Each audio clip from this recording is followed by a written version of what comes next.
ಶಿವಮೊಗ್ಗದ ನಾಗರಿಕರೇ ಎಚ್ಚರ ಎಚ್ಚರ. ವಾಹನ ಚಾಲನೆ ಮಾಡೋ ಟೈಮ್ನಲ್ಲಿ ಹುಷಾರಾಗಿರಿ. ಇಲ್ಲ ಅಂದ್ರೆ ನಿಮ್ಮ ಕಾರು ಸಹ ಚರಂಡಿ ಒಳಗೆ ಹೋಗಬಹುದು. ಹೌದು, ಇಂತಹ ಘಟನೆಯೊಂದು ಉಷಾ ನರ್ಸಿಂಗ್ ಹೋಮ್ ಬಳಿಯ ಫ್ಲೈ ಓವರ್ ಕೆಳಗೆ ನಡೆದಿದೆ.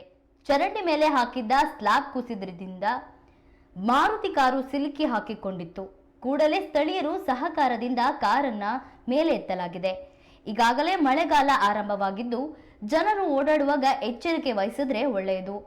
ಇಲ್ಲಾಂದ್ರೆ ಕೈ ಕಾಲುಗಳು ಮುರಿದುಕೊಳ್ಳೋದು ಗ್ಯಾರಂಟಿ.